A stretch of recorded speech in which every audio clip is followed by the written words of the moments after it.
al tema que estamos viendo, ¿no?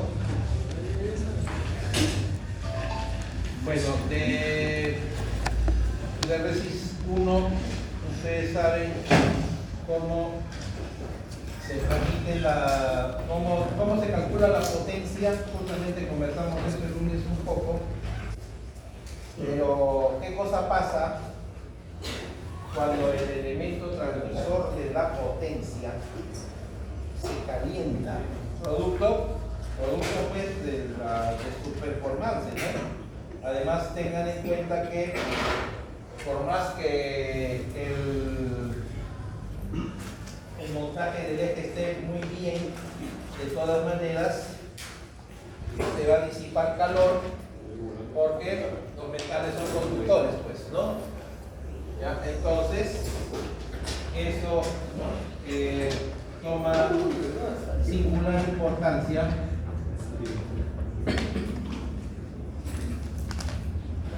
en el tema. Y entonces, vamos a ver,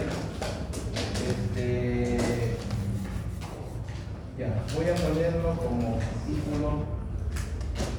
Ya, entonces, bueno, ahí tienen ustedes como apéndice cómo se transmiten las fuerzas en diferentes elementos que transmiten potencia, ¿no? El más elemental naturalmente es una polea, ¿no? Donde rápidamente tienen que, en ambos lados de la polea, las tensiones tienen que ser diferenciadas porque de lo contrario no giraría la polea, pues, ¿no? Y la fricción se encarga de impedir el resbalamiento de la faja, ¿no? O de la faja o fajas, lo sabemos, ¿no? Porque puede haber, y eso ustedes ya lo verán en el siguiente curso, que puede haber una polea con varios canales, en cada canal va una faja, ¿no? Con el propósito de aumentar la tensión, ¿no? Y transmitir más potencia. Pero a lo que yo voy es acá, ¿qué cosa pasa debido al calor, ¿no? Entonces voy a poner acá que esto tendría que ser pérdida de potencia por calentamiento. Seguramente dirán, no es nada, pero vamos a ver, pues, ¿no? Si por ejemplo hablamos de un eje de turbina a vapor o a gas donde la potencia es muy grande, que se caliente 20 grados, la cantidad de potencia que se pierde es significativa. Con esa pérdida tranquilamente se podría electrificar una casa, ¿sí? O sea, hay costos que pagar de todas maneras, ¿no? Ya, entonces, ¿cuál es la mecánica de esto? A ver, pongamos nosotros que tenemos un eje y bueno, en un punto está montado un elemento transmisor de esa potencia. Ya, claro que tenemos nosotros que acá está su chumacera, ¿no? A ver, por acá, algo así, ¿no? Por acá, ¿no?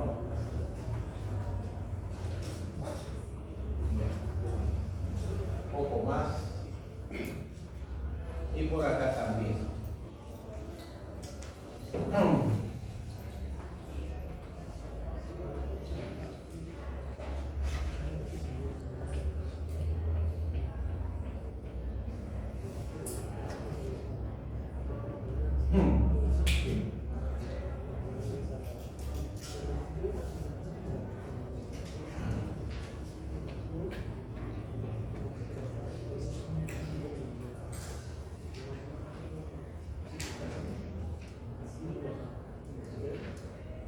Aproximadamente. Sí. Entonces, al medio, a ver, va a ir, pongamos una polea. A ver esta línea que como así, ¿no?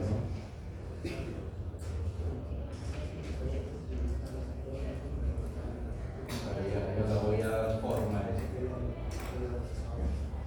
Este está por acá. está un poquito baja.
Pongamos que es justamente producto de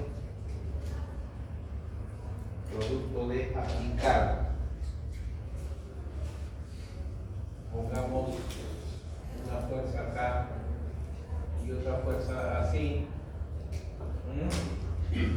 Lo que si para diferenciar fuerza de torque, ¿ya?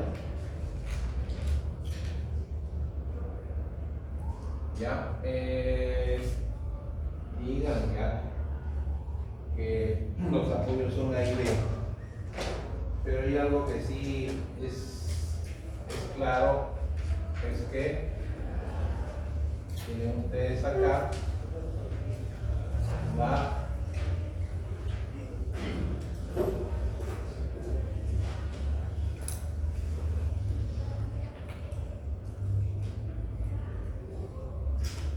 la longitud del eje.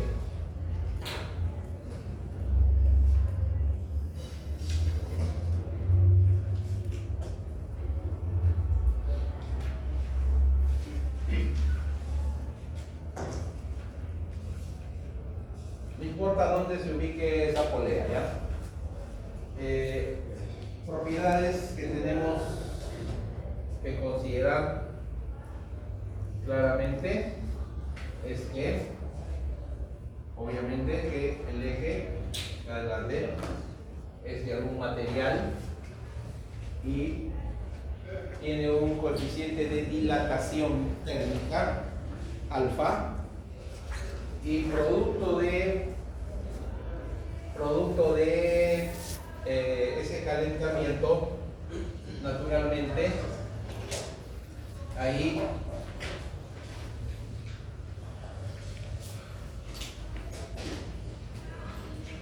es claro que se va a perder potencia. Y voy a poner acá delta de P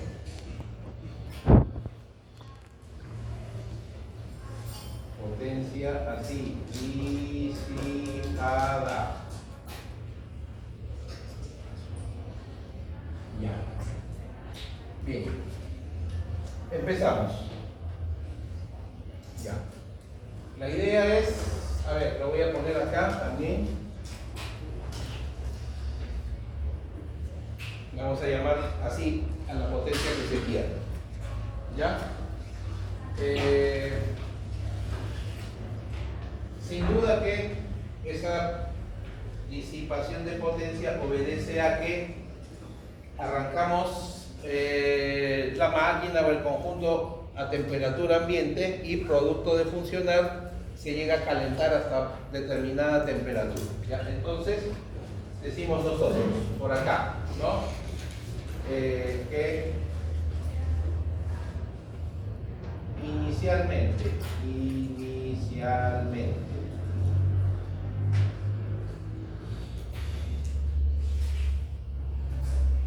tenemos pues que la potencia inicial será torque inicial por omega, pues, ¿no?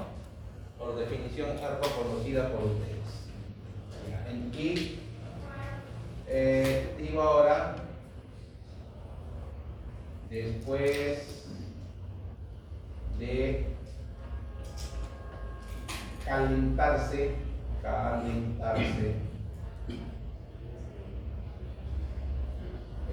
delta de T, pues, a ver, potencia final,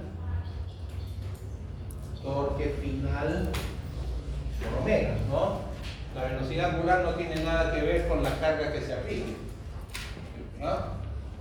Salvo que sea freno, pero estamos hablando en un contexto donde el elemento de máquina va a producir la potencia procurando que el eje gire a una velocidad angular constante. Entonces diríamos rápidamente pues que la pérdida de potencia sería la diferencia, pues, ¿no? Pero lo que nos falta saber es qué relación hay entre los torques. ¿Ah? De repente se calienta y el torque aumenta, y yo estaría contradiciendo lo que quiero mostrar, ¿no? Entonces, a ver, ya. ¿Cuál es la compatibilidad geométrica a tener en cuenta acá? En principio, a ver, ustedes saben que, bueno, en el contexto meramente estático, si ustedes aplican torque de los bordes, descartando la tapa, por cierto, de todas maneras la superficie se va a mostrar torciéndose, ¿no? Ya pues, pero ¿creen ustedes acaso que porque se calienta el eje, el ángulo de torsión va a diferir? ¿Ah? El ángulo de torsión, digo, ya está girando, ¿no? Y además tengan en cuenta que el ángulo de torsión no es muy grande.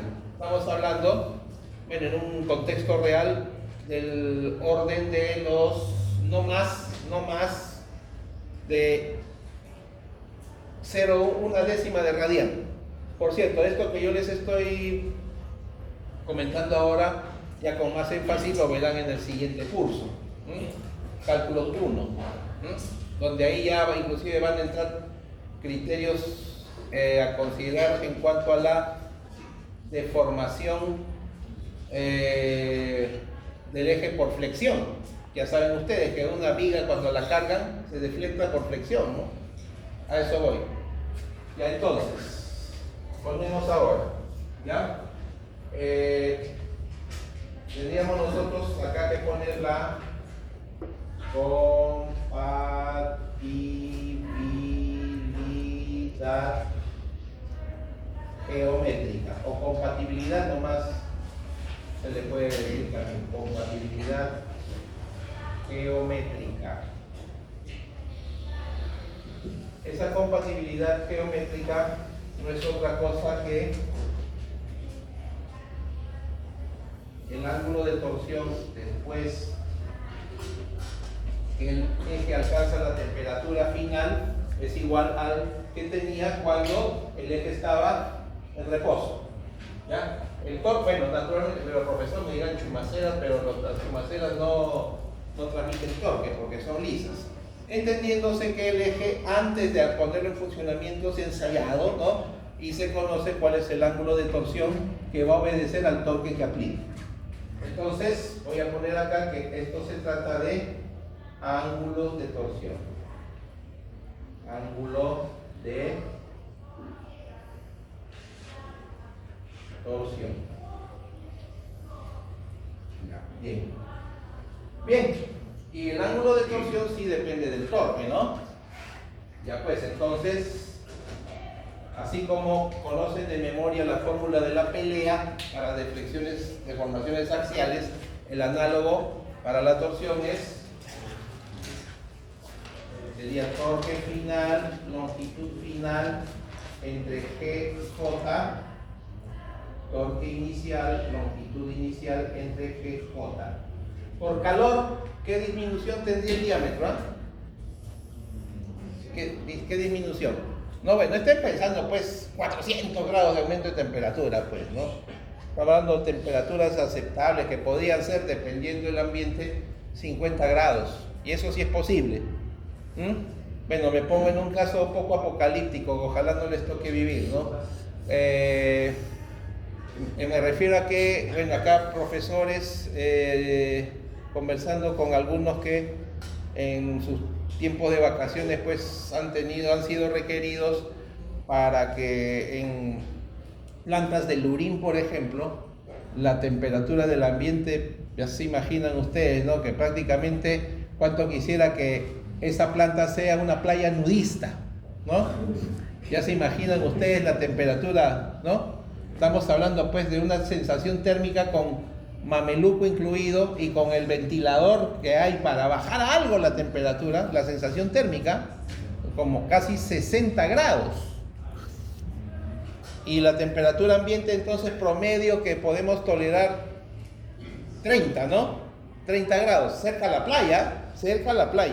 Ya pues entonces el trabajo es crear un ambiente, o sea, un sistema de ventilación que baje la temperatura, ¿no? Pero ahora ustedes dirán, ¿cómo se baja la temperatura si el aire se coge de la atmósfera?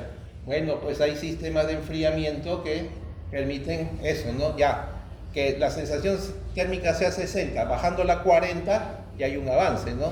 Ya se padece poco, pero eso sí hay que estar a cada rato hidratándose, ¿ya?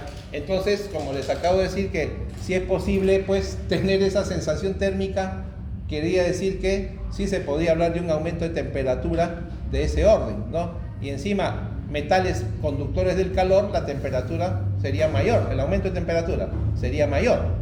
Pero yo les digo, el diámetro del eje, ¿cuánto variaría porcentualmente, no? Podemos aceptar, no, sí, lo que sí va a suceder es que por calor la longitud del eje va a aumentar, pero el diámetro, bueno, siguiendo la regla debería aumentar también, pero ¿cuánto?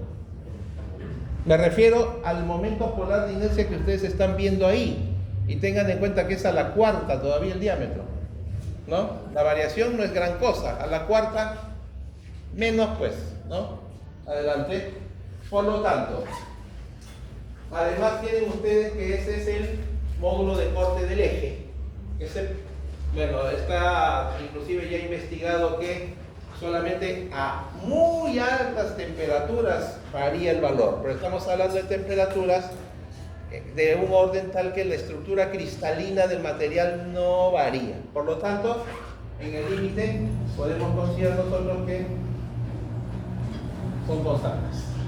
Ya, ahora sí, ahí tienen torque, longitud final del eje, ¿ah? Fácil, longitud inicial 1 más alfa delta de t, ¿no? Obvio que asumiendo una dilatación lineal, ¿no? Porque la verdadera dilatación se experimenta. Torque L sub C. ¿Ya? Entonces, ¿cuál es la conclusión? ¿Cuál es la conclusión de esto? ¿Ah?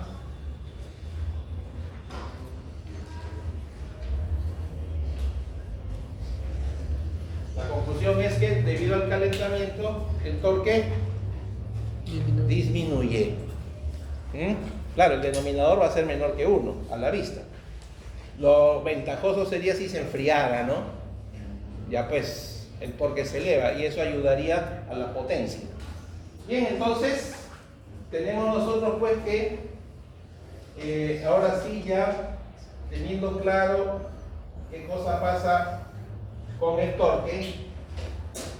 A ver, lo voy a dejar así por ahora porque después va a venir algo que solo ustedes saben.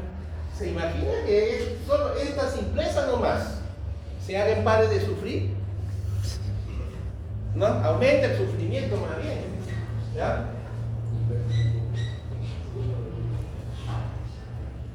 Entonces ponemos, a ver, potencia final menos potencia inicial, ahí está el delta de P. Reemplacen torque final menos torque inicial por omega, ¿no? Ya, torque final menos torque inicial por omega. Reemplacen el torque final. ¿Qué va a quedar? Ya todo simplificado, ¿ah? Sería 1 entre el denominador menos 1, ¿no? Pero ya de una vez que estoy reemplazando, mejor factorizo T sub 0, ¿no? Factorizo T sub 0 y va a quedar así. T sub 0 por omega. ¿Y qué cosa es eso nomás? Eso es la potencia inicial. Como a esta fracción le voy a restar 1, entonces tengo por menos alfa delta de t entre 1 más alfa delta de t. Bueno, independiente todavía de las magnitudes que ven, cualitativamente, ¿qué cosa está ocurriendo acá? Que esto es negativo, pues. Entonces, se pierde potencia. Se pierde potencia. Ya podríamos estar poniendo nosotros que en la fórmula para la pérdida de potencia sería potencia inicial por todo el paréntesis, pero un momento. Estamos hablando, a ver, ¿de qué? ¿Cuál es el orden de el coeficiente de dilatación lineal de 1 a 0 para ejes? ¿No? Estamos hablando del orden que sería de 1,2 a 1,4 por 10 a la menos 5 grados centígrados a la menos 1. Que sea 50 el aumento de temperatura. ¿Cuánto es el producto? 6 por 10 a la menos 4. O sea, 1,0006. Eso, el resultado de eso, ya muy cercano a 1, ¿no? En la división. Ya pues, entonces quiere decir que ese paréntesis más bien deberíamos nosotros aproximarla a su menor expresión posible. ¿Ya? Entonces, ahí es cuando, ¿qué cosa es lo que les dije? Algo que ustedes saben y que pare de sufrir, si conocerán a la persona involucrada, el binomio de Newton. ¿Ah? Ustedes sí, por eso, allá no. ¿No? Ya entonces,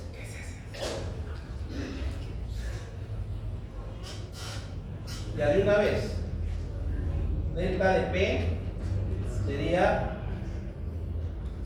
menos P sub 0 por, primero, alfa delta de T, o antes que poner igual, porque si yo les estoy diciendo que voy a usar el binomio de Newton, lo que tengo que hacer es aproximar esto, ¿no?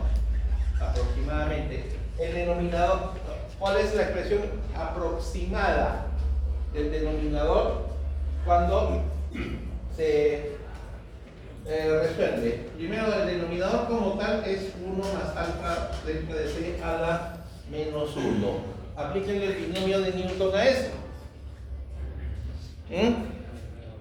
Eso no es definido, ¿no? Es una serie. Pero por eso estoy poniendo acá aproximadamente, y esto es 1 menos alfa delta de t. Suficiente. Suficiente con eso. Después vienen más alfa cuadrado, delta de... ¿Ya qué importa, pues? Si alfa nomás es del orden que están viendo al cuadrado y es a la menos 10, ya, o sea, los demás términos, ¿qué importa? Pero ahora terminen de simplificar esto.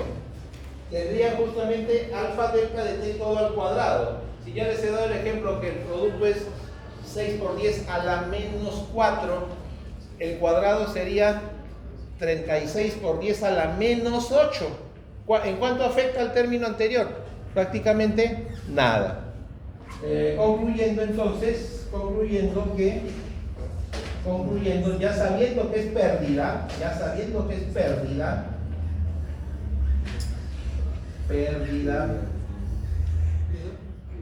ya, entonces cerramos esto diciendo que la potencia perdida perdida, ahora sí, perdida,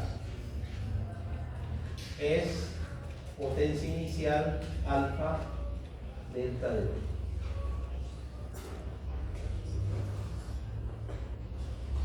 A ver, ya, o sea, análogo a lo que sí conocen bien ustedes cuando un cuerpo se dilata en volumen, en área, en longitud. A ver, un ejercicio rápido nomás. Si justamente les dije, a ver, pongamos el caso de una turbina a vapor, a ver, que desarrolle una potencia de 5 megawatts. Alfa delta de T, que sean los datos que yo les di. 6 por 10 a la menos 4 es el producto, ¿no? 6 por 10 a la menos 4, ya. Multipliquen por 5 megawatts. ¿Cuánto sería la pérdida? 6 por 10 a la menos 4 por 5, 30 por 10 a la menos 3 megawatts. O sea, 30 kilowatts. Es una monstruosidad. Por calentamiento, 30 kilowatts. Entonces, pues, si de repente ahorita yo les estoy dando una idea, y ustedes quisieran dedicarse al rubro de generación de energía, todavía ustedes tienen 2 cursos importantes por delante, turbomáquinas 1 y después fuerza motriz térmica. Ahí pues no solamente es pensar en la generación propia de energía eléctrica, sino en minimizar las pérdidas, ¿no? Y un factor que determina esas pérdidas es el calor. Entonces quiere decir pues que el ambiente o justamente el sistema mecánico donde se va a generar la energía debe estar lo más frío posible que se pueda, ¿no? Pero claro, estoy hablando en el caso de, a ver, potencias que se transmiten con fuentes convencionales, me refiero a agua, viento, pero las fuentes no convencionales, ahí es peor, ¿no? Ahí es peor, ahí todavía hay que ser más reservado, o sea, más cuidadoso, quiero decir, ¿no? Por ejemplo, de repente, está claro, la energía solar se puede capturar, se puede almacenar energía, y si de ahí se quiere transmitir potencia, pues desafortunadamente la eficiencia de transmisión es baja, y aparte que es baja, si la eficiencia de la máquina es baja, todo peor, pues, ¿no? O sea, entonces ya tienen un mensaje ahí donde se tiene que controlar bastante la pérdida de energía, ¿ya? Ya, entonces esa es la formulita, ¿ya? A tener en cuenta. Pero ya está probado que la potencia disminuye por calentamiento del eje, esencialmente. Pero ese calentamiento, ¿dónde sucede? Realmente sucede en los rodajes. Recuerden ahí, los rodajes pueden ser de rodillos, pueden ser de bolas, hay fricción, de todas maneras la fricción disipa calor, ¿no? Eso es inevitable, bien lo saben ustedes, ¿no? Si no, ya saben, entre otras cosas, nunca se podría prender palitos de fósforo, ¿no? La madera, froten 2 palos de madera bien frotados, uno se va a encender, de todas maneras. Ya, ahora, ¿está bien la iluminación o sí tipo cine? Ya, en cuanto a los elementos de transmisión de potencia, el más elemental, como ven, es una polea donde en ambos lados tienen una faja, y les hice mención que necesariamente una fuerza tiene que ser mayor que la otra. Ahí están viendo ustedes esto, a ver, esta formulita es conocida de estática, ¿no? Relación de tensiones en una faja, en una polea, perdón, rugosa, ¿no? Ya. Está claro, a ver, la fuerza resultante, la suma vectorial de ambas fuerzas, y en el centro hay un torque, ¿no? Dependiendo del sentido que produzcan las tensiones ahí. Ya, y el torque, bueno, pues fuerza por brazo, ¿no? Fuerza por brazo. ¿Qué brazo? El radio. el radio correspondiente, ¿no? Ya. Pero ahora vienen los nuevos elementos. Los nuevos elementos. A ver, vamos a empezar por los engranajes de dientes rectos, lo más convencional. Naturalmente que si ustedes consideran un engranaje recto, la rotación se va a deber a la acción de la fuerza tangencial, que ahí ven. Pero de todas maneras hay una fuerza de compresión entre las ruedas que permite justamente que el sistema funcione. Entonces acá tienen ustedes la fuerza radial, ¿no? Y habiendo dos fuerzas, tienen aquí la resultante y aquí hay un ángulo entre esa resultante y la fuerza tangencial. Para empezar, la parte vectorial, conocida por todos, es la suma de ambas fuerzas, la resultante bien conocida, el torque que transmite, fuerza por radio, y geométricamente ven ustedes rápidamente que la relación entre fuerza radial y tangencial la define el ángulo de presión de los dientes del engranaje. No es un valor caprichoso que Martín Casado les da. Eso está regulado en las normas de fabricación de engranajes dadas por la American Gear Manufacturing Association, ¿no? Asociación Americana de Fabricación de Engranajes. Ya, Gear, ¿por qué? American Gear Manufacturing Association. ¿Ya? Es 20 o 25, no entre 20 y 25, uno de los dos. Naturalmente que en la norma está cuando 20, cuando 25. Pero yo sí les podría decir que 25 es para transmitir altas potencias. Altas. 100 kilowatts o más, ¿no? Naturalmente, pues, porque si la fuerza radial se debilita, el sistema podría fallar. Hay que asegurarla bien. Bueno, esta en realidad es el sistema más eficiente, pero no vamos a descartar que también hay engranajes de dientes helicoidales. Por supuesto, como siempre, inclusive para los demás engranajes que vamos a ver, la razón de giro es la fuerza tangencial, pero hay fuerzas que aparecen para asegurar el contacto entre dientes. De todas maneras, ahí notan ustedes algo que eso tiene que estar en dos vistas. La fuerza tangencial está pues paralela, ¿no? O en el ecran. Y aquí lo que debería verse inmediatamente perpendicular al plano de la pizarra es la fuerza radial, que sí se ve en los engranajes de dientes rectos. Acá no se ve, sino más bien una fuerza axial. ¿Por qué esa fuerza? Porque justamente porque los dientes están inclinados, entonces esa acción podría generar que las ruedas se separen. Entonces tiene que haber una fuerza que los mantenga en contacto siempre. Y esa fuerza es la fuerza axial, que acá ya no se ve, sino la fuerza radial, como ven. Entonces pues se generan en realidad dos ángulos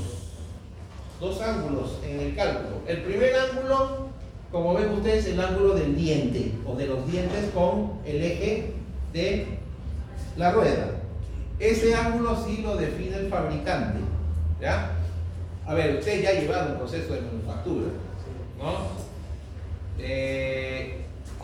Se les ha enseñado en los procesos de fresado a calcular dientes de engranajes de dientes helicoidales, perdón, o no. O no. ¿En el laboratorio han fabricado alguna rueda así? Algunos sí, otros no. Algunos sí, otros no. Desconozco. Ojalá que todos. Ya, entonces pues el cabezal de la fresadora hay que inclinarlo un poquito, ¿no? Y después con cálculos previos debe salir la rueda deseada, ¿no? ¿Lo han hecho en CNC o no mediante el torno manual? ¿Torno manual? Bueno, también manipulando la máquina se aprende también, pero obvio que bueno, si bien el curso no se presta para darles a ustedes un curso de CNC, ¿no? CNC, ¿Ah? Significa control numérico, exactamente.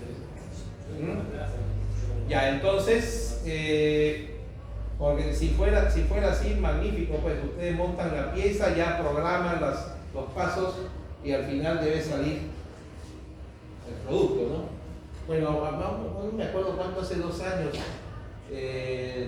bueno, no llevaban ustedes el curso, pero la ingeniera Anita Peraldo me mostró unos trabajos calientitos que habían hecho sus alumnos.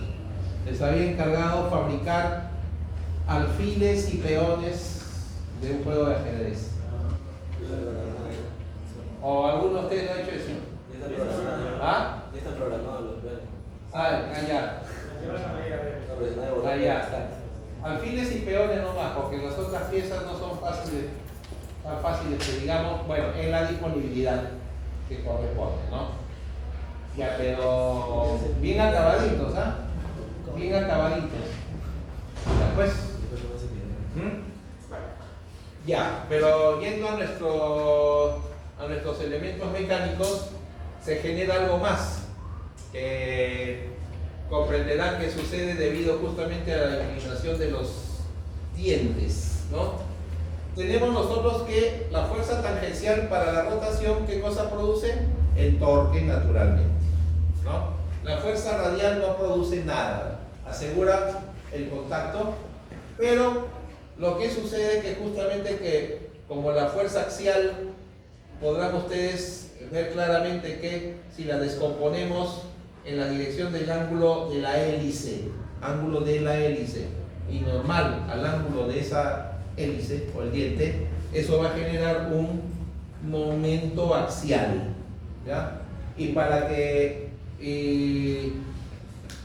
para absorberlo conjuntamente con la fuerza axial necesitamos un cojinete axial, ¿ya? Que absorba esas cargas. Entonces tenemos la fuerza tangencial ahí.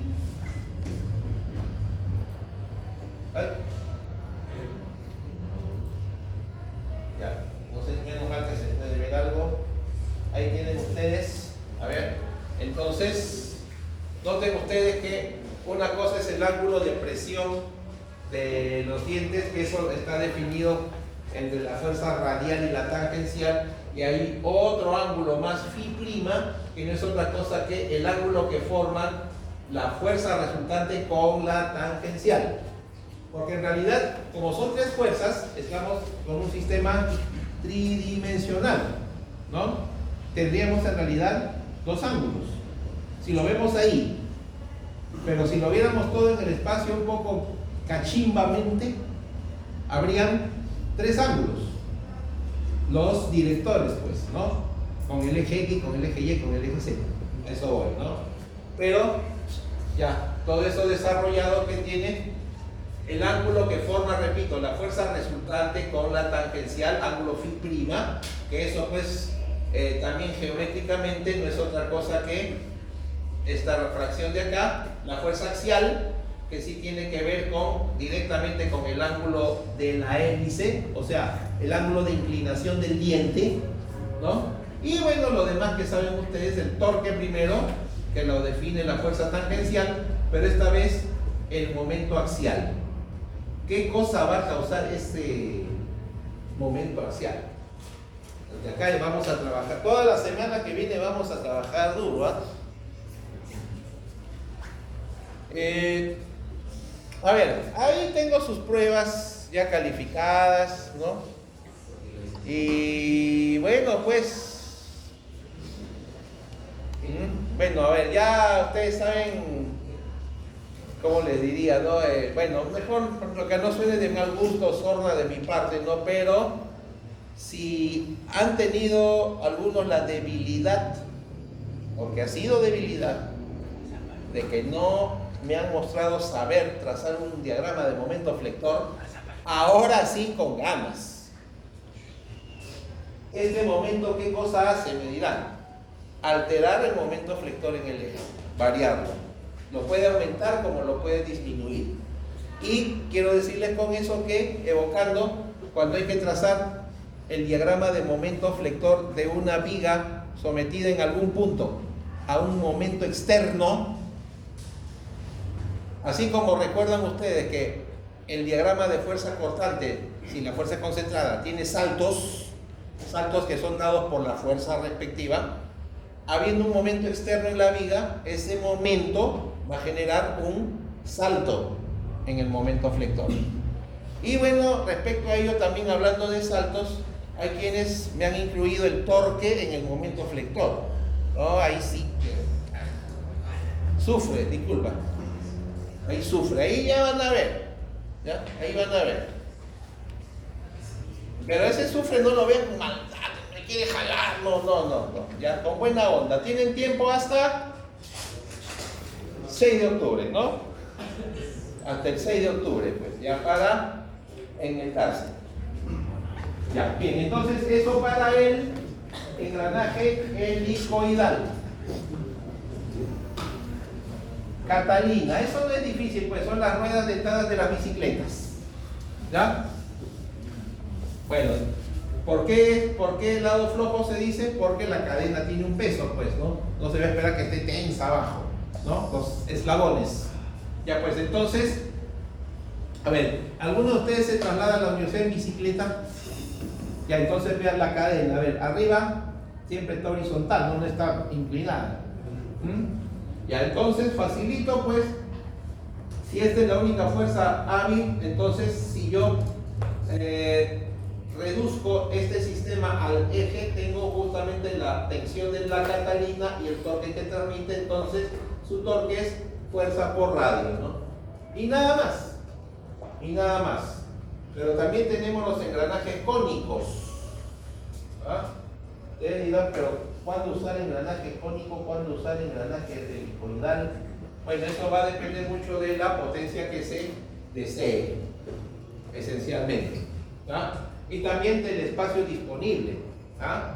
O el propósito. A ver, bueno, hoy en día se me viene ahorita a la mente, bueno, yo no sé si alguna vez ustedes de niños vieron en algún lugar de Lima los o las raspadilleras en su máquina que raya con doble L hielo, ¿no? Ya pues, ¿qué cosa tienen? La transmisión del movimiento, naturalmente el torque con el cual la volante se gira y genera movimiento cambiando de sentido o cambiando la dirección de la fuerza. Entonces, ya les estoy diciendo con una aplicación que el propósito de un engranaje sí sería cambiar el sentido de la fuerza necesaria, ¿no? Listo. A ver, ¿acá qué hay? Acá también hay las mismas fuerzas, cualitativamente hablando, del engranaje helicoidal. Tienen la fuerza tangencial que causa la rotación del eje, la fuerza radial que ahí están viendo que mantiene en contacto las ruedas, y la fuerza axial, ahí está. Esta es axial paralela al eje de la rueda, donde esta vez sí hablamos del ángulo del cono. El ángulo del cono. Todo eso se calcula previamente y se construye, ¿no? Entonces tenemos lo mismo. ¿Cuál es el producto de todo? Si sumamos vectorialmente tenemos las fuerzas radial, tangencial y la fuerza axial que me produce un momento axial, ¿ya? Producto justamente de la inclinación, ¿no? Así entonces, mientras que para el engranaje helicoidal decíamos psi, el ángulo de la hélice, esta vez beta, el ángulo del cono que se genera, ¿no? Ya pues, y lo que viene a continuación es trigonometría, que hay que saber aplicar la relación entre fuerza radial y tangencial, donde noten ustedes, ¿no? ¿Qué pasaría si beta 0? Si beta 0, los engranajes serían rectos. Ya pues, lo anterior, ¿no? Y después la fuerza axial, si beta 0, no hay fuerza axial, como sucede en un engranaje recto, pues, ¿no? Ya está. Entonces, ya con esto les estoy insinuando que para la próxima evaluación, examen incluido también seguramente, tienen que tener ustedes este compendio, ¿ya? Y el torque es fuerza tangencial por radio, siempre, para cualquier caso. A ver, aquí hay un tipo de engranaje más, ¿ya? El tema de fondo, esto, a ver, tenemos nosotros así los cursos del próximo año que ustedes tienen. Cálculo 1, donde esencialmente se calcula transmisión de potencia por fajas, cadenas, ¿no? El curso 2, cálculo por engranajes, donde más que calcular la potencia, va a ser calcular el engranaje. O sea, ustedes van a definir dimensiones, ángulo, eficiencia. Ya hay manuales para eso que ya en su momento pues lo verán a fondo. Eso es el próximo año, ¿ya? Bueno, acá para los dos cursos, bueno, hay libros que para algunos alumnos es la Biblia, pero para otros no. ¿A qué me refiero? Justamente, bueno, el doctor Fortunato Alba, de la facultad, él ha publicado, tiene publicados 2 libros, curso 1 y curso 2, ¿no? Bueno, que naturalmente en la biblioteca hay harto, ¿no? Que sin perjuicio de que ustedes puedan complementar con libros afines, ¿no? Yo les he dado algunos, creo, así les puse uno, Robert Juvenal, que es un capazo en el tema, o Shigley, bueno, es el más antiguo todavía, ¿no? Ya, y ahora tenemos fuerzas en engranajes cónicos de dientes espirales. Ahí está, ¿no? O sea, digamos que son los engranajes helicoidales, pero con forma cónica, ¿no? Ahí notan ustedes que ahí, además, hay un ángulo de inclinación de los dientes, ¿no? Y encima el ángulo del cono que forma el engranaje. Ya, entonces ahí ya tenemos más ángulos, ¿no? Donde ahí, bueno, hay que hacer el trabajo geométrico que corresponda, ¿ya? Y como yo les hice mención, pues que yo tengo el paradigma de que para qué hacer lo que ya está hecho, ¿no? ¿Ya? Entonces, bueno, para que no se asusten, pero tampoco quiero decir con eso que les voy a ocultar la información. Tienen ustedes, pues, acá, bueno, la parte cualitativa de las fuerzas que actúan está bien conocida, pero en cuanto a la magnitud de las fuerzas, ahí hay que tener cuidado, ¿no? Hay que tener cuidado cuándo aplicar. Ya en todo caso, en el curso 2 será cuando el profesor les explique,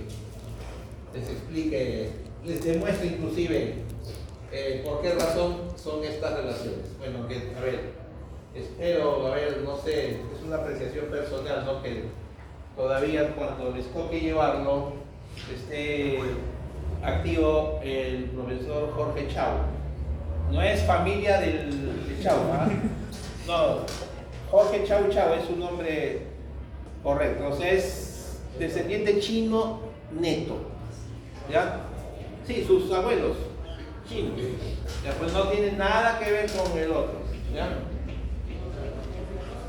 Ya, entonces, ya él fue mi profesor en el año 86, miren, ¿no?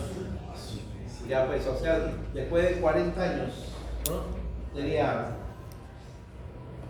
¿dónde estarían ustedes hace 40 años? Primero, ¿dónde estarían sus padres, no? Sus padres deben ser menores que yo tengo 60 años.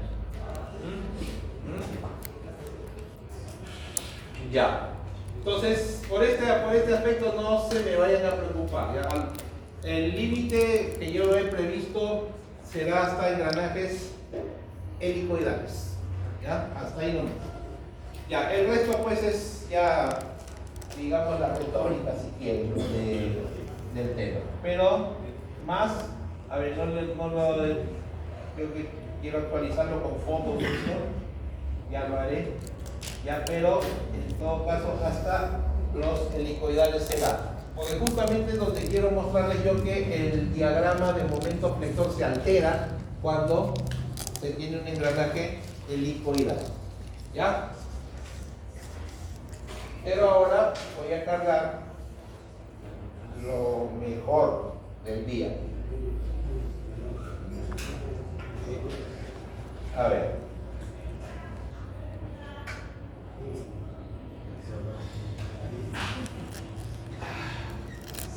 A ver.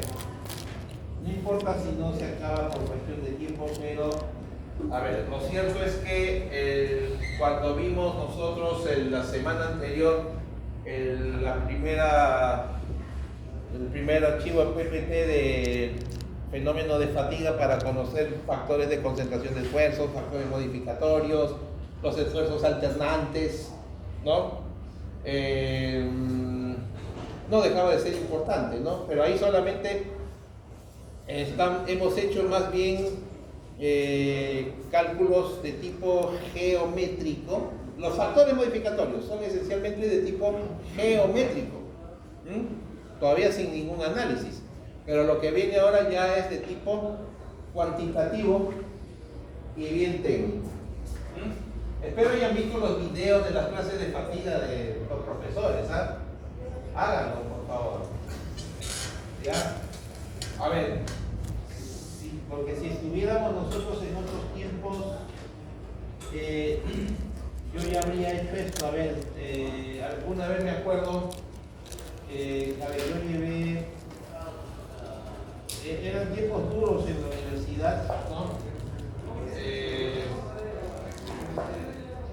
Cuando, a ver, me acuerdo, yo llevé el curso de, así se llamaba, todavía existe, América, un poco mejorar la iluminación para que vean. Ahí está. Bueno, yo creo que la figura habla solita, ¿no? Porque ese cigüeñal ha fallado, ¿no? No, pues no, profe, falta soldar. No, eso ya fue ya. ¿No? Pero miren ustedes, o sea, claro, para la fotografía se ha separado un poquito, ¿no? Pues, pero definitivamente al próximo ciclo sí ustedes van a ver curso de uniones soldadas, ¿no? Donde ahí también se calculan los cordones de soldadura en reposo y en fatiga. Entonces, lo que yo les puedo adelantar es que el espesor de un cordón de soldadura por fatiga es mayor que el que sería en condiciones de equilibrio, ¿no? Y ahí sí, bueno, también bastantes tablas y evocar algo que, según mis, no informantes diría yo, sino según ya conocimiento que tengo, ese tema que en estática no sé por qué se ve como último y que alguna vez no resuelvan ese problema, ahí sí lo van a ver. Seleccionar momento de inercia de cordones de soldadura según la unión correspondiente. Afortunadamente ya está en la tabla hecho, ¿no? Pero hay que analizar bien el caso para decir, este es, ¿no? Y en algunos casos igual, así como para áreas hay que aplicar el teorema Steiner para hallar los momentos de inercia, ahí también. Y el que no sabe aplicar el teorema Steiner, ahí sí, ya sabe. Ya pues entonces volvemos acá, miren, no solamente la rotura de ese muñón, sino miren también el desgaste por otras partes, ¿no? Se nota, claro, ¿no? Y a ver, bueno, no tengo las dimensiones del cigüeñal, pero tranquilamente podemos estar hablando de un peso total de unos 50 kilos, ¿no? Ya, bueno, entonces se trata de que con un buen diseño evitemos nosotros eso, pues, ¿no? ¿Sí? Las uniones soldadas no son más fuertes que las reglas en salud. Sí, pues claro, se calculan así. ¿Y por qué no se podría soldar? Ya pues cuántas horas de funcionamiento también, pero ¿cómo soldarías si esto era macizo?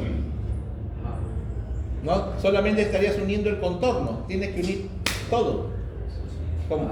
Todo. Si no, ya pues unas 2000 horas más se rompe el cordón. Se trata que toda la pieza maciza trabaje igual, o sea, todos los muñones, todos igual, trabajen igual.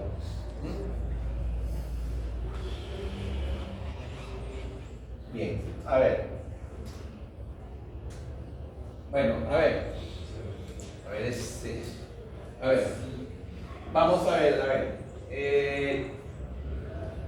Si bien es cierto que yo les he dicho quién es el pionero de los estudios de la fatiga, ¿no?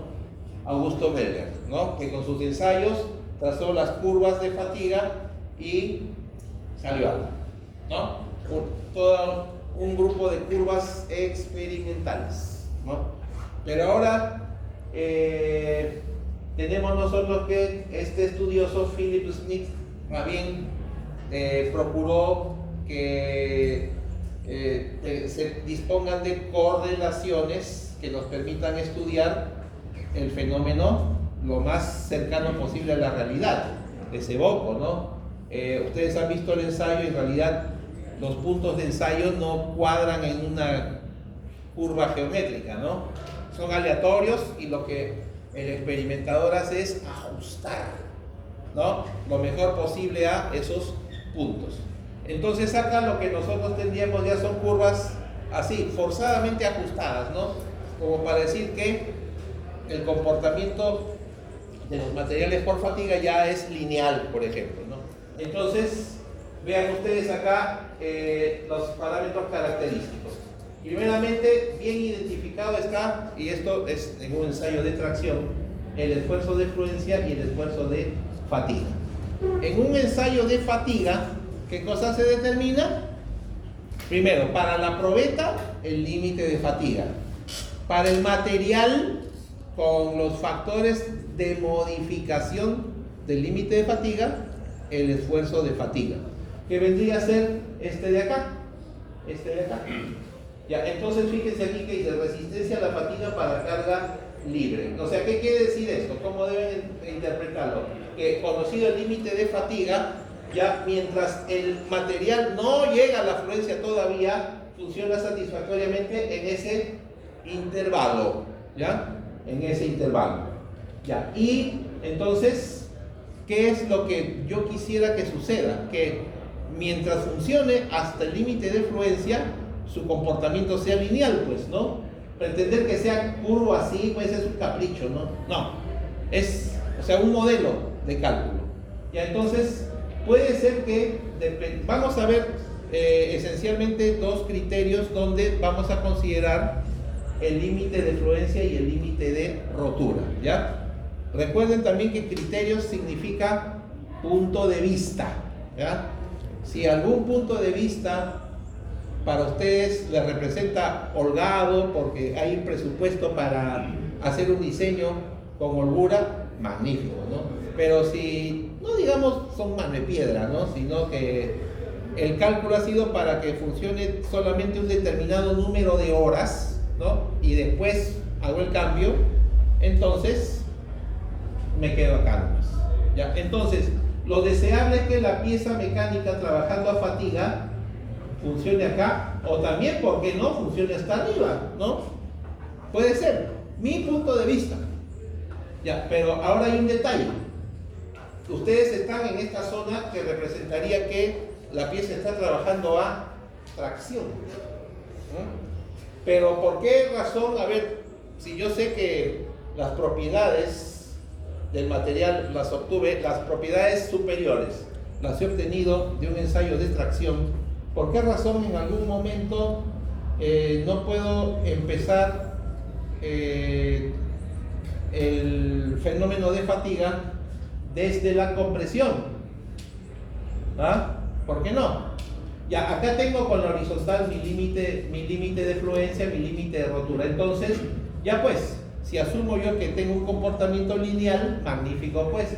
Entonces, funciona hasta que naturalmente las dos gráficas se cortan ahí, ¿no? O sea, sí trabajo a la rotura, pero ahora ustedes están viendo algo, ¿no? ¿Qué pasa si trabajo a la fluencia? Ya, bueno, yo debería quedarme hasta aquí nomás, pero lo que les muestro en realidad, yo pongo acá el diagrama, es bien típico para ilustrar el fenómeno de fatiga. Estoy ahí mostrando la gráfica de la que sería la de una probeta que tiene, pueden ver ustedes algo aproximado de que esa probeta tendría el mismo esfuerzo de fluencia si se hubiese ensayado a la compresión, ¿no? Ya pues, esto significa que si este es el fenómeno, entonces si ustedes trazan una recta que una este punto con este, eso va a estar exactamente a 45 grados, ¿ya? No es el capricho, sino, repito el fundamento, que resultados de un ensayo de compresión hubieran sido los mismos, o casi los mismos, que el de un ensayo de tracción. Ya, muy bien, pero no es que porque estoy logrando esas propiedades ya bacán, yo hago lo que quiero, ¿no? También hay que pensar como ingeniero de que tengo que saber preservar los materiales, ¿no? Entonces mejor, para optimizar el comportamiento, me trazo un espacio de trabajo donde el material siempre va a responder satisfactoriamente.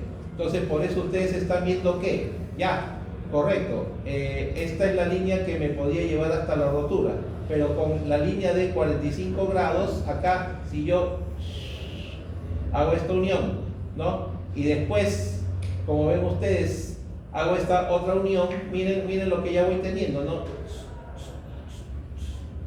Hasta acá, línea gruesa, toda esta zona en línea gruesa. Que si la pieza mecánica trabaja a fatiga, a compresión y a tracción, así, pero ya todo a la vez, ¿eh? Funcionamiento efectivo, entonces querrá decir que esa zona, ese polígono dentro de las líneas gruesas, representaría para mí la zona segura, ¿ya? Que a fatiga nunca va a fallar. ¿Ya? Esa es la interpretación de la gráfica. ¿Ya? Me deja entender, ¿no? Ya, bien. Entonces, ahora, dicho eso, vamos a ver tres criterios de falla para evaluar el estado de fatiga. ¿Ya? Son 3 puntos de vista. Entonces, ahí es cuando el ingeniero tomará la decisión. Pues yo ya les había adelantado algo que es 1 por fluencia, 1 por rotura, ¿no? Sí. El esfuerzo medio se está refiriendo en ese caso ¿a qué? ¿A qué es el esfuerzo medio? No. Bueno, el que sería fuerza entre área. Ya. Porque si hay tracción, compresión, ya pues la fuerza.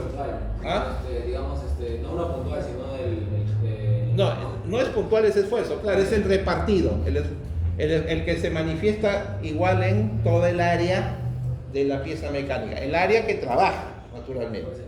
Ajá, claro. A ver. Ahí están los 3 criterios que vamos a ver. Criterio de, bueno, yo busqué los nombres, pero acá no encuentro el nombre de este estudioso, ¿ya? Pero de estos 2 primeros sí, ¿ya? A ver, miren ustedes, a ver, miren ahí, por acá empezamos. Primeramente, el esfuerzo variable es todo el eje vertical, donde naturalmente de la pieza mecánica ya se conoce el límite de fatiga, el punto A. Yo quiero que mi material trabaje hasta la fluencia no más, entonces debería yo limitar ese trabajo hasta el punto B. Y como lo hemos visto nosotros en las gráficas, en esa representada por las gráficas de Wöhler, de Wöhler, los puntos que están debajo del límite son puntos de esfuerzo seguros, ¿no? No va a fallar el material por fatiga. Entonces estamos igual, ¿no? Si me limito hasta la fluencia, cualquier esfuerzo que esté en el triángulo no falla nada. Por eso ven ustedes ahí línea de Söderberg, de Richard Söderberg. De repente quiero, porque puedo, me arriesgo, que el material trabaje hasta la rotura. Ah, caramba, entonces los puntos dentro del triángulo de la línea de Goodman son seguros, ¿ya? Pero hay un criterio más, un poquito ambicioso, donde, miren ustedes, ya es un poco más holgado, ¿no? Porque da pie a que todavía se tengan mayores esfuerzos, ¿no? Ya, es un punto de vista que no hay que descartar. No quiere decir que no, estos dos están mal, no, es el punto de vista que naturalmente uno después va a verificar. Ustedes incluso ahora pueden tener la posibilidad de simular, ¿no? Pero eso va a depender qué software, con el software que usen, qué criterio de falla emplea para validar la simulación.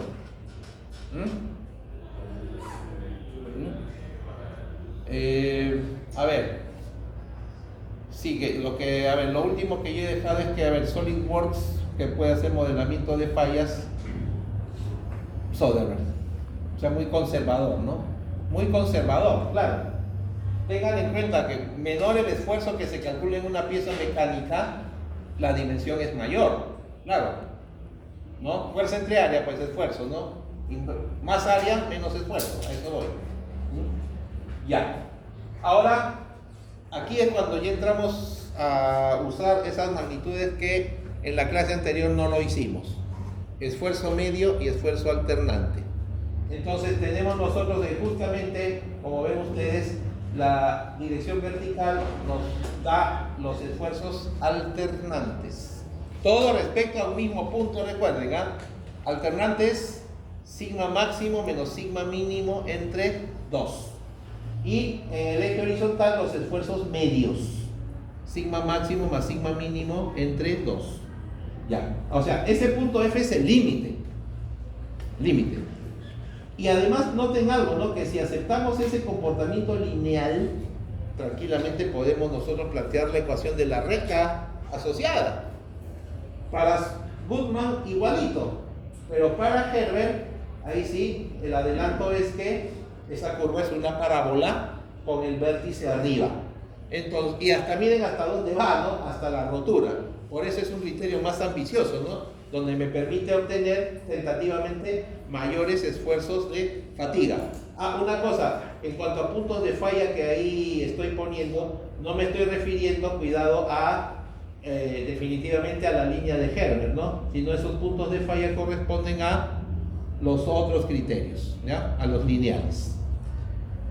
Bien, ahora sí. A ver, ahí justamente tienen, esta Iberiza, bueno, es una empresa española que miren ustedes qué cosa ofrece. Ahí tienen ustedes el enlace para indagar un poco más, ¿no? Yield line, línea de fluencia, Soderbergh line, Herbert line, Goodman line. Vamos a verlo después esto, ¿no? Línea de Goodman modificado. O sea, como ya están viendo ustedes, pues, quienes están aludidos en los criterios de falla por fatiga, entonces quiere decir que hay uno modificado.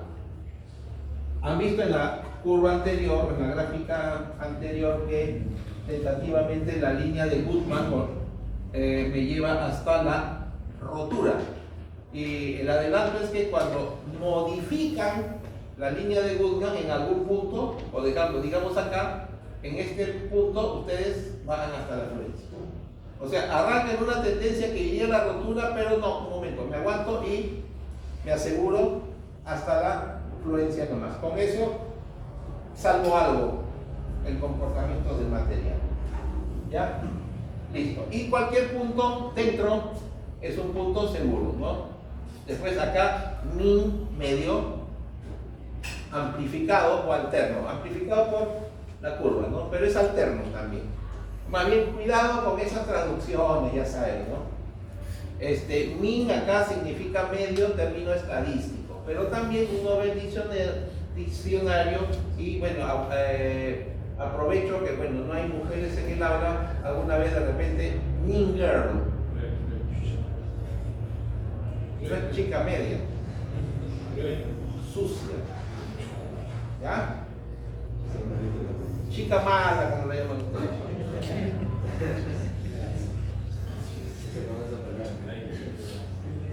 Bueno, si quieren verlo más allá, no sé, es una realidad de Lima, ¿no? Para que subrayarla. Ahí a veces yo voy a casa, ahí en la esquina el tirón se pica con Alfonso Ugarte. Esa, sí. Ya. Ya, bueno. Avanzamos. Ya. A ver, por la hora me parece que solamente pareciera que, no, creo que hasta Goodman podemos llegar. Criterio de Soderbergh. ¿Qué hemos visto? Hacer nada, la presentación de la gráfica. Que la línea representativa se traza desde el límite de fatiga del material hasta su límite de fluencia. Pero realmente, bueno, yo tendría que ser un poco temerario para exigir al material mucho, ¿no? Entonces mejor me aseguro y el límite de fatiga lo reduzco. Lo reduzco con el factor de seguridad. Pero como es el criterio de Richard Soderberg, ¿qué voy a hacer para hacer la homologación? Trazar una paralela, pues, ¿no? Ya no será pues hasta el límite de fluencia, sino como le he bajado con el factor de seguridad, ahora lo reduzco más. Pero eso sí, pues, yo estoy convencido de que hasta ahí mi material va a trabajar bien con el factor de seguridad considerado. Y bueno, pues en el triángulo respectivo mejor, pues, ¿no? Entonces, ustedes rápidamente planteen la ecuación de la recta representada en esa gráfica y llegan a eso, ¿no? Donde noten ustedes cómo están las fracciones, ¿no? En los denominadores, las propiedades del material. Bueno, el esfuerzo de fatiga no es propiamente algo del material, lo que es propio es de la probeta, ¿no? Con los factores modificatorios conseguimos el límite de fatiga del material. Y arriba, los esfuerzos de fatiga, ¿no? El alternante y el medio. Uno entre factor de seguridad. Por eso digo, debe tenerse en cuenta que el límite de fatiga toma en cuenta los valores modificatorios, tal. Según si el material es útil o frágil. Ajá, ¿verdad? Ahorita que me acuerdo.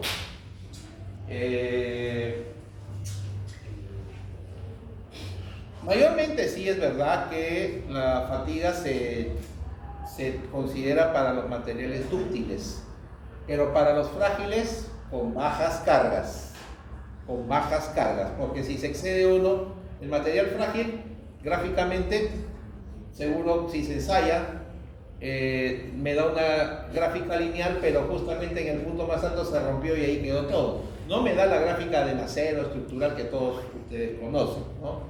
Por eso entonces hay que conocer las propiedades primeramente y después, bueno, si se me dan condiciones de funcionamiento determinadas, sé hasta dónde limitar, ¿ya? Sobre esto que les dije,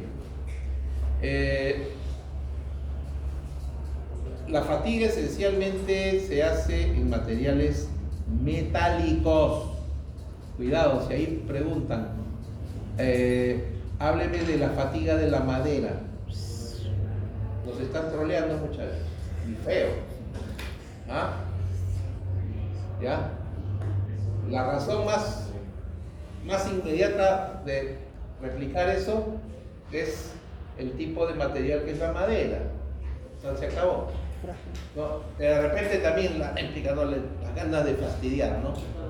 Ya, pero también, no, pero por ejemplo, si les quieres decir, pero el cedro no es no metálico y punto, y el cedro es un material que se usa para muebles, punto, ¿no?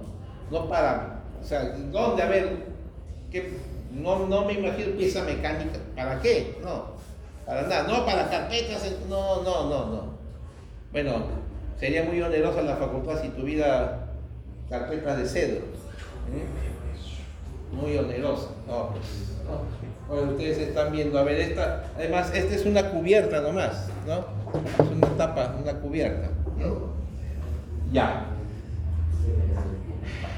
ahora, a ver, esta es la ecuación general, ¿ah? Es la ecuación general. Pero esto, así como está, no considera todavía ningún factor modificatorio, nada de eso.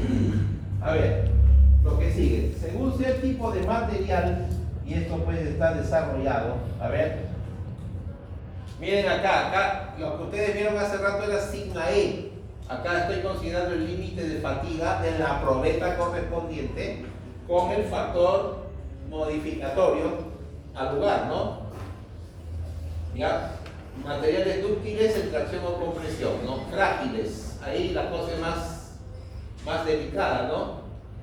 La cosa es más delicada porque en los materiales frágiles bueno, entra bastante a taller la confiabilidad también. Y acuérdense también que por fragilidad hay un índice de sensibilidad a la entalladura para que la pieza funcione bien. Y justamente eso se ha visto, ¿no? Todavía no lo hemos usado, pero en los problemas que veremos desde el lunes, ahí sí vamos a ver mejor el índice de entalladura, ¿ya? Y no hay que descartar también que el ensayo de fatiga, o la fatiga también se puede trabajar en corte, ¿no? Ya, o sea, no es aislado. Es cierto que ya mayormente el ensayo de fatiga es por flexión, ¿no? Pero, a ver, no he visto una todavía una máquina de ensayo que permita estudiar la fatiga por torsión, ¿no? Sería interesante, no cabe duda, ¿no? Pero como han visto ustedes en la diapositiva, hay estimaciones, ¿no? Pero lo mejor de todas maneras sería verlo en un laboratorio, ¿no? Ya. Pero creo que, profesor, creo que no se hace porque, porque no hay mucha, ¿cómo se dice? Aplicación. Exactamente, esencialmente no hay mucha aplicación. ¿No? Uh-huh. Claro, no hay utilidad. Pero bueno, aunque no lo sea, yo diría, no hay mucha aplicación, pero sería parte del conocimiento, ¿no? Para todos. En todo caso, a nivel maestría, sí tendría que tenerse lo que les gusta saber el comportamiento de materiales, sí lo querrían saber. Bueno, y acá, bueno, esta es cosa de simplemente analizar la recta. Recuerden cómo es, a ver, la coordenada, es como si usted dijera, a ver, acuérdense la ecuación de la recta, y igual mx más b, algo así, ¿no?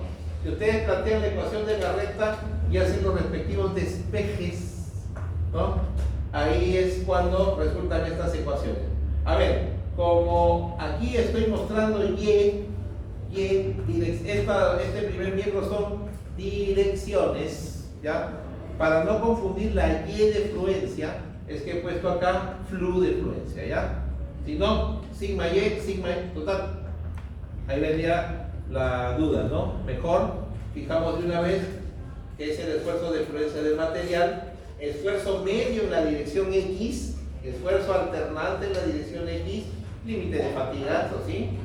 No, límite de fatiga de la probeta entre factor de seguridad en la dirección X. ¿Ah? Noten bien, porque puede ser que ya un material está trabajando a la fatiga, pero tiene carga en dos dimensiones. Por esa razón, por separado, planteamos las ecuaciones. Lo que ratifica, y esto de una vez que quede claro y cerrado, por favor, que mientras los criterios de falla estáticos los hemos planteado considerando esfuerzos principales, acá no. Acá la fatiga se evalúa para cada dirección y de ahí las relaciones. Si hay carga en la dirección X, si hay carga en la dirección Y, si hay corte en el plano XY, ¿ya? Ya saben, entonces eviten el látigo. Bueno, pero si ahora hacemos la combinación del criterio de 3K, máximo esfuerzo constante, ¿no? Con las relaciones que acaban de ver, el esfuerzo alternante de Keynes, recuerden, sigma prima es probeta, ¿no? Y aquí tendríamos nosotros el límite de fatiga del material, ¿no? Y nos saldría todo esto. Bueno, ya la cosa se complica, ¿no? Noten ustedes que está al cuadrado. Y aquí todo es alternante, ¿no? Y bueno, con las relaciones de la página anterior, o sea, que si ustedes reemplazan los sigmas que están viendo ahí, ya ahí estamos trabajando con eso, ¿no? Pero no se asusten porque hay términos que no se usan. Por ejemplo, a ver, si tenemos, para el esfuerzo normal, por ejemplo, en las piezas mecánicas que hemos visto, mayormente son en el eje X, ¿no? Ya entonces, nada en el eje Y, pues, ni alterno ni medio. Pero eso sí que era el límite de fatiga, el límite de fluencia ¿Trabaja corte? Posiblemente, ¿no? Y eso se evalúa definitivamente, ¿no? Puede quedar, pero si uno tiene la certeza clara de que no hay corte, ya, todos se vamos. Y al final, como ven, corchete y a la menos 0,5 podría quedar al final la relación general que les he planteado para Soderbergh, la ecuación de la recta, ¿no? Puede ser, pero esta es ya la expresión más completa considerando esfuerzos en un plano, ¿ya? En las dos direcciones. Esfuerzos combinados. Claro, combinados.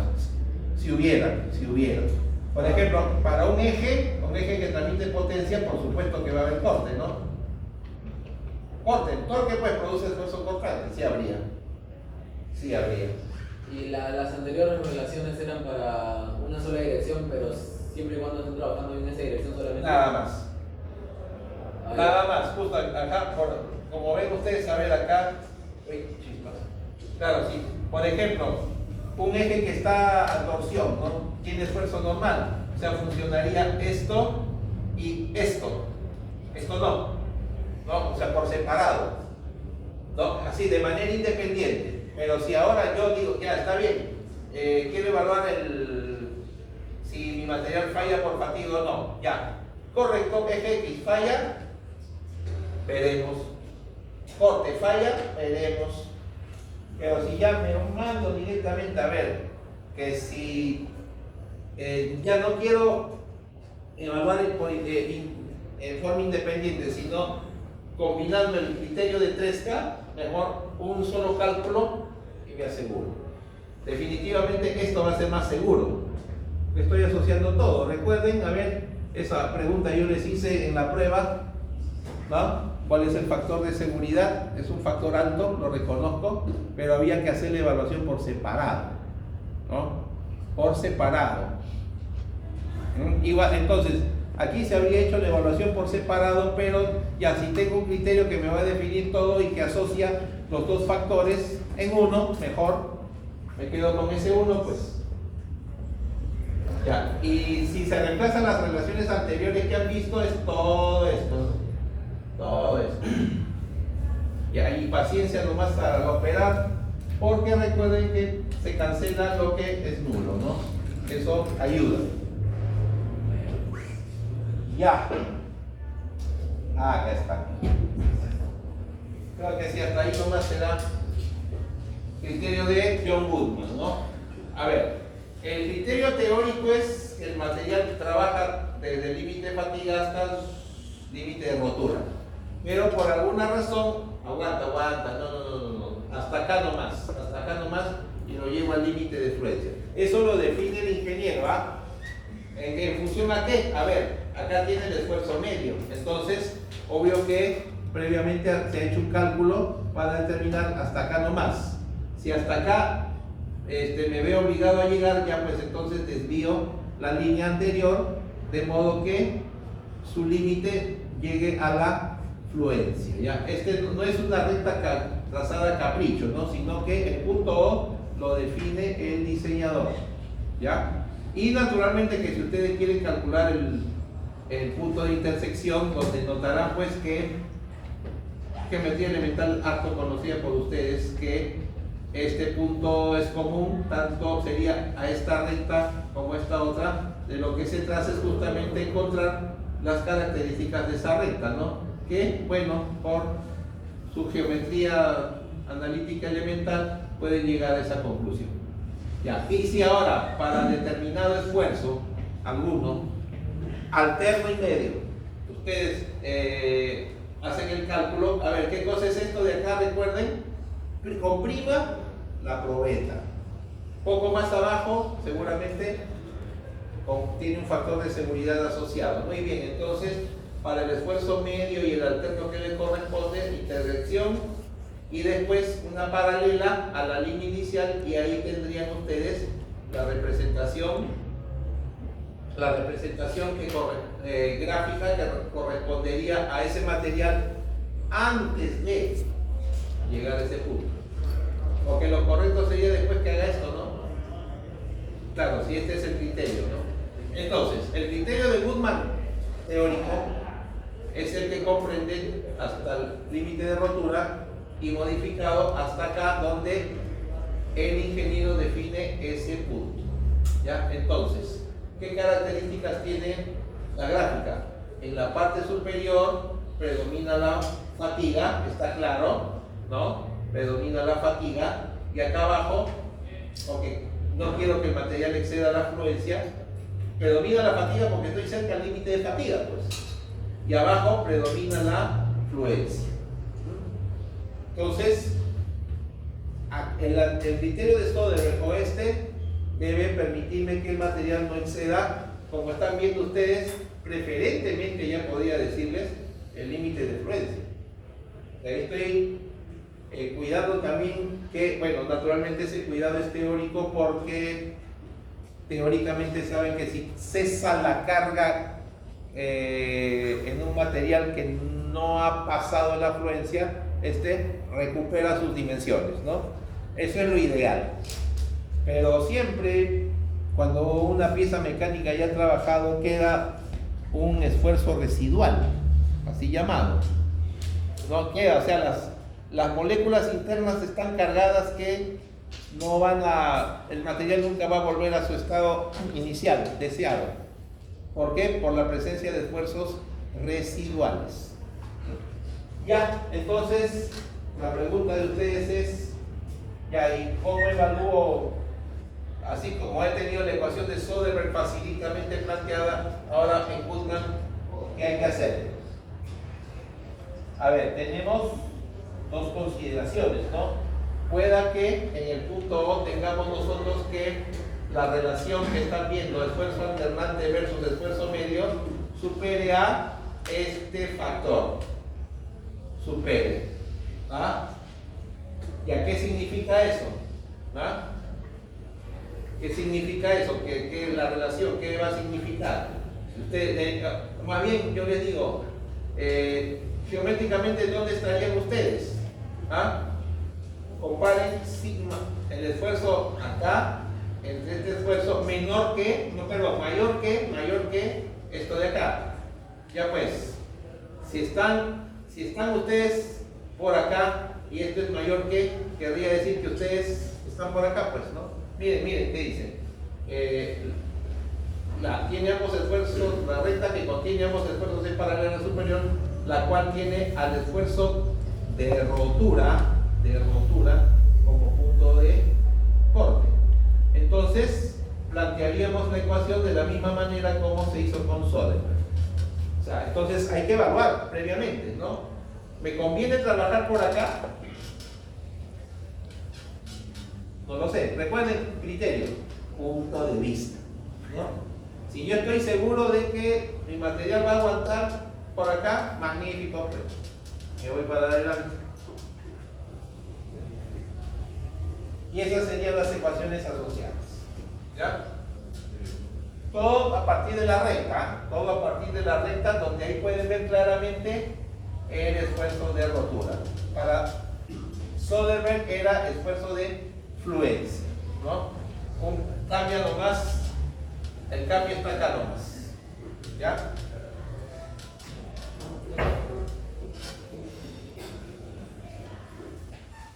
Ya, y ahora, a ver, yo debía ver, ya estamos terminando, ya falta poco ya. Yo pensé que iba a ser más rápido. Mira, una pregunta correcta hubiera sido, profesor, si para Soderberg hemos considerado el criterio de 3K, acá también podría ser la respuesta sí, ¿no? Pero hay que ver su ventaja. Entonces, toda vez que el criterio de von Mises creo que es el más versátil, y acuerden que se ha visto que ese criterio en términos de falla es más confiable que el de Tresca, ¿no? Ya pues entonces mejor nos vamos a lo que es confiable, pues. Y cuando ustedes hacen el reemplazo completito de los términos, bueno, queda esto, pues, ¿no? Queda esto simplificado, pero este es más bonito todavía, ¿no? Bueno, a que ustedes se preocupan porque todo eso voy a hacer. Un momento, ¿qué les dije hace rato? Lo que sea nulo, se anula, pues. Por ejemplo, si todo funciona en X, en Y nada, en Y nada. Ya pues me queda esto y seguramente algún término de estos dos. O de repente los dos. Pero la cosa es que uno de los dos factores se cancela y ya el problema se compacta mejor, ¿no? Nada más hay que tener en la preparación respectiva, me refiero a la rapidez, ¿no? Hoy día que tomé una práctica dinámica, el alumno se quejó de que faltó tiempo cuando el primer compañero entregó faltando 20 minutos. Faltando 20 minutos porque había terminado, ¿no? Y el otro, entonces hay un problema ahí de motricidad, creo. Que no les pase eso a ustedes. ¿Ya? Por eso aquí pongo la fórmula anterior, se puede simplificar si sigma y es cero. Y claro, ¿no? Ya les acabo de mostrar. Profe, sí. Entonces, usted está aplicando el criterio von Mises en el criterio de Goodman. Goodman, sí. En todo caso, cuando, por ejemplo, estos análisis no son generales, ¿no? ¿Cómo le digo? No es que esto se tenga que aplicar directamente, sino es tipo un criterio adelante de otro, pero esa selección de la misma persona que está sí. evaluando. El punto de vista del ingeniero que esté evaluando, exactamente. Ah, ok. Ya está. Y a ver, luego hay un apéndice adicional. Falta a nosotros el punto de vista cuando, por ejemplo, esta relación es igual a. O sea, los esfuerzos reales son iguales a la fracción. Si eso es así, bueno, pues tendríamos nosotros que, a ver, ahí no queda otra. A ver, evoquen rápidamente que la suma de esfuerzos alternante y medio me va a dar el máximo esfuerzo, ¿no? Y eso sería igual al el esfuerzo medio de la probeta, ¿ah? O también estas relaciones, ¿no? Si es que trabajamos en las respectivas direcciones, ¿ya? En las respectivas direcciones. Ya. Acá está con 3K, ajá. Acá está con 3K, donde vean ustedes, a ver, yo creo que pueden sacar una conclusión. En el anterior había fracciones, acá no hay fracciones. Pero igual, ¿no? ¿Dónde va a estar la diferencia cuando usar uno, cuando usar otro? En el factor de seguridad nada más, ¿no? Ustedes siempre se van a quedar con el mayor, ¿no? Con el mayor. Bueno, y si el otro es menor, bueno, la diferencia está aproximadamente en el 15%, recuerden, ¿no? Mientras trabaje, ¿por qué preocuparse? Sí, este sí es el final, ¿no? Y aquí no hay mucho que decir, simplemente les dije que este es el vértice de la parábola y aquí tienen los puntos bien identificados, nada más planteen la ecuación de la parábola, ¿no? Donde esta vez pues acá está en el término cuadrático, ¿no? Lo que en Soderbergh era lineal, nada más. Y bueno, podrán notar ustedes que también dependiendo, bueno, esta es la curva teórica, es la curva teórica, pero si ustedes quieren bajar un poco, ahí va a pasar algo inusual, ¿no? Ahí pueden ver, ahí está lo inusual. Ya esta es la versión simplificada, donde el factor de seguridad es cuadrático. Entonces ahí no podemos decir que van a haber dos factores de seguridad. Siempre uno. De la ecuación nomás uno se da cuenta que solo es posible una solución. Ya, sí, yo pensé que no terminaríamos. Ya terminamos. Y de IAPA, bueno, eso hay algunas curvas de fatiga de materiales bien definidos, ¿no? Donde pues a ver para determinada posición, como este está en escala, no está en escala logarítmica, está en escala normal, ¿eh? Donde ustedes, a ver, ¿qué material es más peligroso? Más peligroso dije, los que no son férreos pues, ¿no? Los que no son férreos. Acá esta tendencia bien conocida por todos, ¿no? Y naturalmente pues los aceros para ejes, ¿no? Los más caritos. ¿no? Siempre van a aguantar la fatiga. Bueno, lo encontré en unidades inglesas, ¿no? No olviden, a ver, el esfuerzo de fluencia del acero estructural es 36.000 KSI, uno que está casi 3 veces ese esfuerzo, sobrado, ¿no? Sobrado. Esta es la yapa nomás.